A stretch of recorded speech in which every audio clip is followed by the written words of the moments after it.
ETF index mutual funds నేర్చుకుని stock మార్కెట్లో రాణించాలనుకుంటున్నారా? వెంటనే ఈ నెంబర్కి కాల్ చేయండి.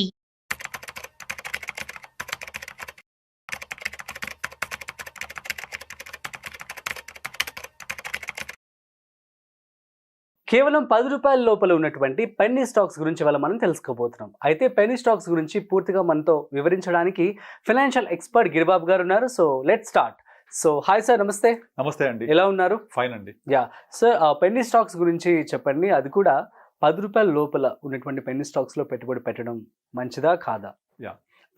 ఇప్పుడు మీరు ఈ వీడియోకి పెట్టిన thumbnail చూసి ₹10 స్టాక్స్ అనగానే నేను ఏదో రికమెండ్ చేస్తానని, ఇంకా ఈ ₹10 పెన్నీ స్టాక్స్ చెప్పగానే కొనుక్కోగానే అది ₹100 అయిపోతాయి, కరోడ్పతి అయిపోవచ్చు అని చెప్పేసి ఎవరైనా చూస్తే వాళ్ళకి ఒక నిరాశ ఎదురవుతుంది. ఎందుకంటే అలాంటి పెన్నీ స్టాక్స్ రికమెండ్ చెయ్యను, చేయలేను, అలాంటి ఉండవు కూడా. ఫస్ట్ ఆఫ్ ఆల్ ఒకటి చెప్పండి, ఏదైనా ఒక ల్యాండ్ తీసుకోండి, వాల్యూ పెరిగింది, ఒక ధర సమ్ XYZ ప్రైస్ ఉంది, అది ఫ్యూచర్ లో చాలా పెరిగింది అంటే అక్కడ వాల్యూ ఉన్నట్టే కదా.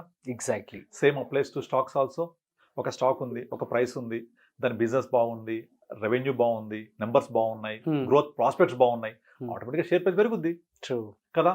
మరి ఒక స్టాక్ ప్రైస్ పెరగట్లేదంటే ప్రాబ్లం ఏంటి? బిజినెస్ బాగాలేదు, నెంబర్స్ బాగాలేవు, ప్రాఫిటబిలిటీ లేదు, ప్రమోటర్ స్టెక్ తక్కువ ఉంది, డెట్ ఎక్కువ ఉంది, ఫ్యూచర్ అంత ప్రాస్పెక్ట్ గా లేదు, ప్రాస్పరస్ గా లేదు. సో ఆటోమేటిక్గా స్టాక్ ప్రైస్ తగ్గుద్ది. సో కానీ చాలా మంది ఇవి ఏమి చూడరు, ధర చూసి నిర్ణయం చేసుకుంటారు కొనాలని చెప్పేసి. ₹10 తక్కువ ఉంది అంటే వాళ్ళ ఉద్దేశం ఏంటంటే పెరిగిపోద్దని, బట్ జరగదు అది. అదే జరిగితే ₹10 స్టాక్స్ బోల్డ్ ఉంటాయి. మనకు BSEలో 6,000+ కంపెనీస్ లిస్ట్ అయ్యి ఉన్నాయి. 6,000 కంపెనీస్ లో మీరు బాటమ్ ఒక 2,000 కంపెనీస్ చూడండి, అన్ని పెన్నీ స్టాక్స్, పేరు వినని స్టాక్సే ఉంటాయి. ఆ ₹10 ఉంది అనగానే ఆటోమేటిక్ గా కొనేసుకుంటే పెరిగిపోతే అనే ఫీలింగ్ లో ఉంటారు. కానీ వాటి హిస్టరీ 10 ఏళ్ల హిస్టరీ చూడండి, అక్కడే ఉంటాయి, పెరగవవి. అందుకు కోవిడ్ టైంలో ఒక కంపెనీ ఉండింది, దాని పేరు సమ్ ఆక్సిజన్ సమ్ ఏదో పేరుంది, ఆక్సిజన్ పేరుతోటి. అదేదో లైమ్ లైట్ లోకి వచ్చింది న్యూస్. అప్పుడు మనకు సెకండ్ ఫేజ్ కోవిడ్ లో ఆక్సిజన్ దొరకక ఇబ్బంది పడ్డారు చాలా మంది. ఇంకా ఆక్సిజన్ పేరు ఉండేసరికి ఇదేదో ఆక్సిజన్ సప్లై కంపెనీ ఏమో, బిజినెస్ బాగుండి షేర్ ప్రైస్ పెరుగుదని విపరీతం కొనేశారు. కానీ తీరా చూస్తే ఆక్సిజన్ ఇన్వెస్ట్మెంట్ రిలేటెడ్ కంపెనీ అది. ఆక్సిజన్ కి దానికి సంబంధం లేదు, అలా పేరు పెట్టుకున్నారు వాళ్ళు అంతే. ఒకప్పుడు ఉండేనేమో, ఇప్పుడు మాత్రం అది ఆ బిజినెస్ లేదు వాళ్ళకు, ఇన్వెస్ట్మెంట్ సంబంధించి. అది కనీసం కూడా చూడరు. అది బిజినెస్ ఏం చేస్తుంది, పేరేముంది చూడని కూడా చూడరు. చూడకుండా ఆక్సిజన్ పేరు చూసి కొనేశారు, తర్వాత చేతులు కాలిపోయింది. అట్లా తర్వాత US లో ఏదో కంపెనీ వాట్సాప్ కి కాంపిటీటర్ ఏదో వచ్చిందని చెప్పేసి సంథింగ్ ఏదో న్యూస్ వచ్చింది, దాని రిలేటెడ్ ఏదో సిమిలర్ పేరు ఏదో ఉంది మన కంపెనీస్ లో, కొనేసారు విపరీతంగా. ఆ పేరు చూసేసి టెంప్ట్ అయిపోతారు, తర్వాత ధర చూసి టెంప్ట్ అయిపోతారు. This is wrong. మనం ఒక స్టాక్ ఎందుకు పెరుగుతుంది? డిమాండ్ బట్టి.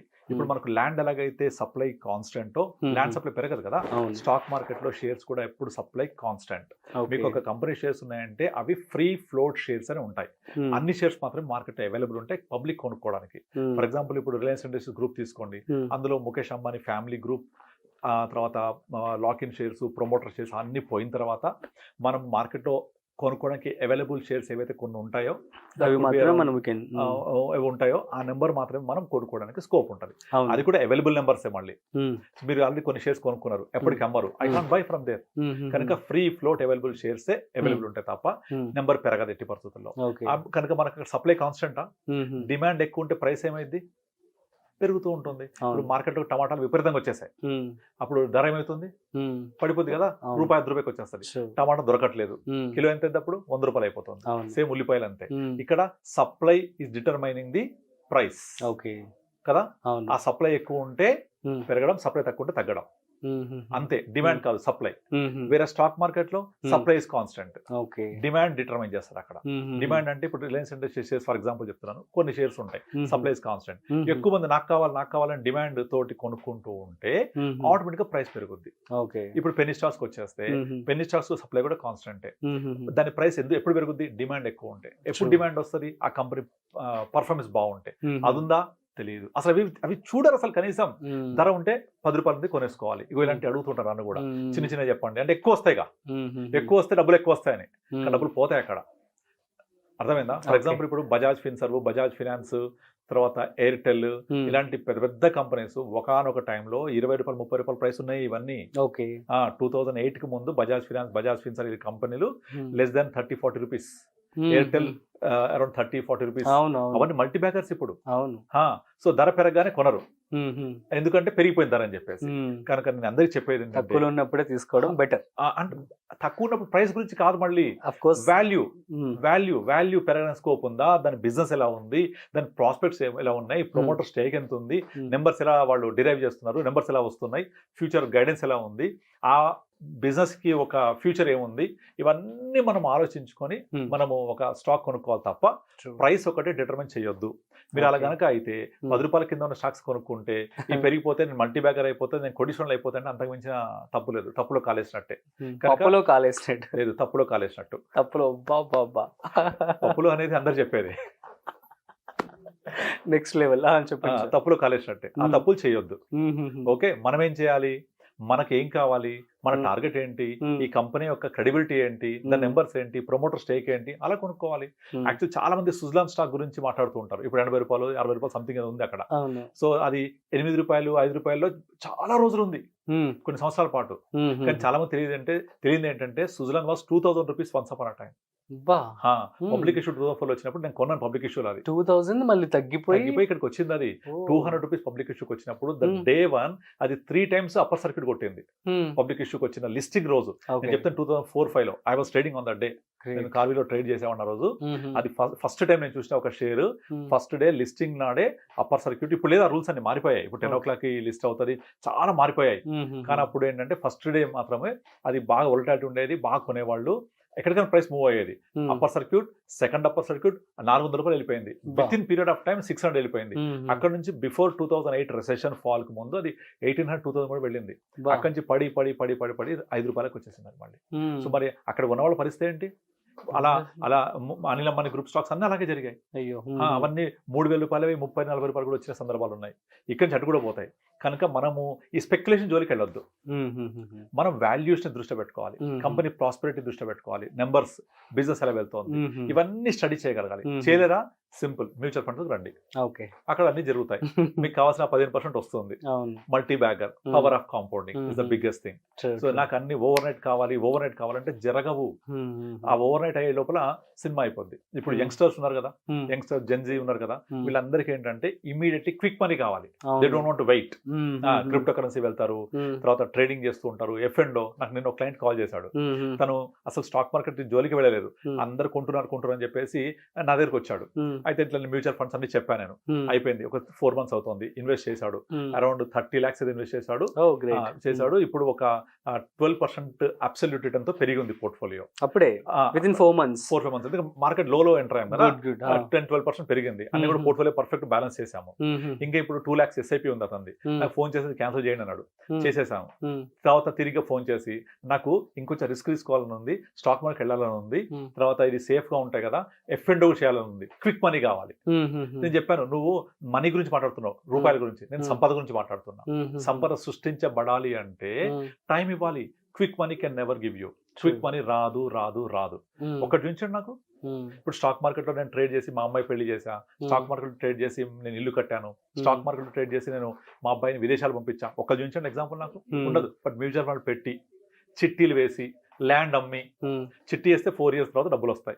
కానీ సడన్ గా అవసరం అయితే మధ్యలో పాడుకోవచ్చు, ఆప్షన్ ఉంటుంది, అది తీసుకుంటారు. అదొక ఫైనాన్షియల్ రిక్వైర్మెంట్ కి ఎంతో మంది చిట్టీలు వేసే వాళ్ళ లైఫ్ ని కంటిన్యూ చేస్తారు. ల్యాండ్ కొని పిల్లల కోసం వాళ్ళు దాన్ని యూజ్ చేసుకుంటారు. మ్యూచువల్ ఫండ్ లో పెట్టి ఒక 4-5 years 10 years తర్వాత వాళ్ళ గోల్ కోసం రీచ్ అవుతారు. బట్ స్టాక్ మార్కెట్ లో ట్రేడింగ్ చక్కర్లో పడి, ఎమోషన్స్ లో పడి ఇవన్నీ మర్చిపోతుంటారు, బేసిక్స్ మర్చిపోతుంటారు. ఏదో కావాలి ఫాస్ట్గా వచ్చేయాలి. రాదు. నువ్వు డబ్బులు ఫాస్ట్గా రావాలంటే 60 తర్వాత వచ్చే అంబులెన్స్ 30లోనే వచ్చేస్తుంది. 60లో వచ్చే బీపీ డయాబెటిక్ 30లోనే వచ్చేస్తుంది. కనుక ఏది కావాలి మీకు? బీపీ డయాబెటిక్ అంబులెన్స్ కావాలా, డబ్బులు రావాలా? ఈవెన్ వారన్ బఫెట్ కూడా తన 90 years తర్వాత తన సంపద జనరేట్ అయింది. 85 తర్వాతనే. వారన్ బఫెట్ ఇప్పుడు 90-95 సంవత్సరాలు ఉంటాడు. ఆయన సంపద ఎంతో సృష్టించబడింది. అదంతా వచ్చింది లాస్ట్ 10 years లోనే, 10-15 years లోనే.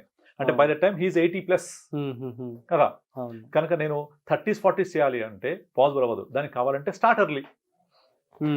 నాకు ప్రయాణం దూరం ఉంది, చాలా లాంగ్ డిస్టెన్స్ ఉంది అని నువ్వు ఫాస్ట్ గా పరిగెడితే బొక్కబొల్ల పడతావు. ప్రతి వేగానికి ఒక నిర్దిష్టమైన పరిధి ఉంటది. నువ్వు ఒక వెహికల్లో వెళ్తున్నావు అంటే 50-60 kilometers, లేదు 150 పోతా అంటే డెఫినెట్ యాక్సిడెంట్స్ అయితే 150-200 పోయి రోడ్లు కావు కదా మనకి. అవును. కనుక నువ్వు దూరం ఉంది అంటే తొందరగా స్టార్ట్ అవ్వు. తొందరగా స్టార్ట్ అవుతే ఆ డిస్టెన్స్ ని కవర్ చేయొచ్చు. దాని టైంని పట్టించుకోకుండా ఫాస్ట్ గా పోయి కవర్ చేస్తా అంటే యాక్సిడెంట్ అవుతాయి. కనుక మనం ఏం చేయాలి? సో ఇలాంటి 10 రూపాయలు 20 రూపాయలు ఈ స్టాక్స్ కాదు మనకు కావాల్సింది. మనకి ఏం కావాలి? సంపద ఎక్కడ సృష్టించబడుతుంది, వాల్యూ ఎక్కడ ఉంది, ఎక్కడ వాల్యూ డిరైవ్ అవుతుంది. ఫర్ ఎగ్జాంపుల్ ఇప్పుడు ల్యాండ్ కొనాలనుకోండి, మీరు ఏం చేస్తారు? ఎక్కడ గ్రోత్ ప్రాస్పెక్ట్స్ ఉన్నాయి, ఎక్కడ ఫ్యూచర్ ప్రాజెక్ట్స్ రాబోతున్నాయి, ఎక్కడ మల్టీ ఫ్యాక్టర్స్ రాబోతున్నాయి, లైక్ ఇక్కడ RRR వస్తుందనో లేకపోతే ఇంకో ప్రాజెక్ట్ వస్తుందనో లేకపోతే ఇంకోటనో చూసి గ్రోత్ అయ్యే స్కోప్ లో కొనుక్కుంటాం. బట్ స్టాక్స్ అలా చూడాలి, మ్యూచువల్ ఫండ్స్ అలా చూడరు. పాస్ట్ పర్ఫార్మెన్స్ కావాలి, ధర తక్కువ ఉండే కావాలి. అక్కడేమో అలా చూస్తాం, ఇక్కడ ఇది చూస్తాం. నన్ను మ్యూచువల్ ఫండ్స్ అడుగుతుంటారు, 10 రూపాయలనే చెప్పండి, తక్కువ రేట్ చెప్పండి అని. స్టాక్స్ చెప్పండి తక్కువ రేట్ అనేది. రేట్ కాలం మనం నిర్ణయించేది, దాని value, underlying asset value. So మనం చేయాల్సింది వాల్యూ అన్లాక్ అయ్యేది. ఇప్పుడు మ్యూచువల్ ఫండ్స్ ఉన్నాయి, ఈ డైరెక్ట్ లో కొనుక్కోవడానికి ఏం చేస్తారు తెలుసా? వాళ్ళు ఓన్లీ పాస్ట్ పర్ఫార్మెన్స్ తప్ప ఇంకోటి చూడరు. ఈ ఫండ్ 5 ఏళ్ళు ఎంత ఇచ్చింది, 10 ఏళ్ళు ఎంత ఇచ్చింది, 3 ఏళ్ళు ఎంత ఇచ్చింది చూస్తారు, పాస్ట్ పర్ఫార్మెన్స్. ఇక్కడేమో పాస్ట్ పర్ఫార్మెన్స్ కావాలి. అదే ల్యాండ్ కొనాలంటేనేమో ఫ్యూచర్ గ్రోత్ చూస్తాం. అక్కడ ఎందుకు చూడం? మరి బాగా పెరిగిపోయింది గచ్చిబౌలి, అక్కడ కొనమనండి, కొనరు. బంజారాస్ లో బాగా పెరిగిపోయింది రేటు, 20 ఏళ్లలో 25 ఏళ్లలో, కొనరు. మన అఫోర్డబుల్ లేదు కదా, ధర ఎక్కువైంది కదా. కానీ పెరుగుద్ది కదా, పెరిగింది కదా అది. మరి అక్కడ ల్యాండ్ కొనేప్పుడేమో ఫ్యూచర్ గ్రోత్ చూస్తావు, ఆ లాజిక్ అప్లై చేయరు మ్యూచువల్ ఫండ్ కొనేటప్పుడు. మ్యూచువల్ ఫండ్స్ ఏమో పాస్ట్ పర్ఫార్మెన్స్ కావాలి. ఫలానా ఫండ్ 5 ఏళ్ళు ఎంత పెరిగింది, 10 ఏళ్ళు ఎంత పెరిగింది చూస్తుంటారు. అది పెరిగింది, మనకు పెరగబోయేది కావాలి, అది చూడాలి. ఎలా తెలుస్తుంది? అండర్లైంగ్ అసెట్, దానిలో స్టాక్స్ ఏమున్నాయి, ఫ్యూచర్ వాల్యూ ఏముంది, ఎట్లా పెరుగుతాయి స్టాక్స్, ఇప్పుడు మార్కెట్ ఎలా మూవ్ అవుతుంది, ఇప్పుడు ఎక్కడున్నాం మన మార్కెట్ లో, నెక్స్ట్ పెరగబోయే సెగ్మెంట్ ఏది, దాని ప్రకారంగా చూసుకోవాలి. ఓకే. అంతేగాని 10 రూపాయలు 20 రూపాయలతోటి మీరు ఎప్పటికీ కరోడ్పతి కాలేరు. ఓకే, అర్థమైందా? Yeah, super sir, thank you so much. So guys, clarity వచ్చింది కదా. సో పెన్నీ స్టాక్స్ 10 రూపాయల లోపు ఉన్నటువంటి వాటిలో ఏది బెస్ట్ అని చెప్పి అడిగితే చాలా చక్కటి సమాధానం ఇవ్వడం జరిగింది. సో డబ్బు కాదు, సో అది ఫ్యూచర్లో దానికి గ్రోత్ ఎలా ఉంటుంది ఏంటి, అది స్టడీ చేసి మాత్రం మీరు పెట్టుబడి పెట్టుకోండి అని చెప్పడం జరుగుతుంది. That's it. సో మరొక ఇంట్రెస్టింగ్ కాంటెంట్తో మళ్ళీ కలుద్దాం. అంతవరకు చూస్తూనే ఉండండి సుమన్ టీవీ.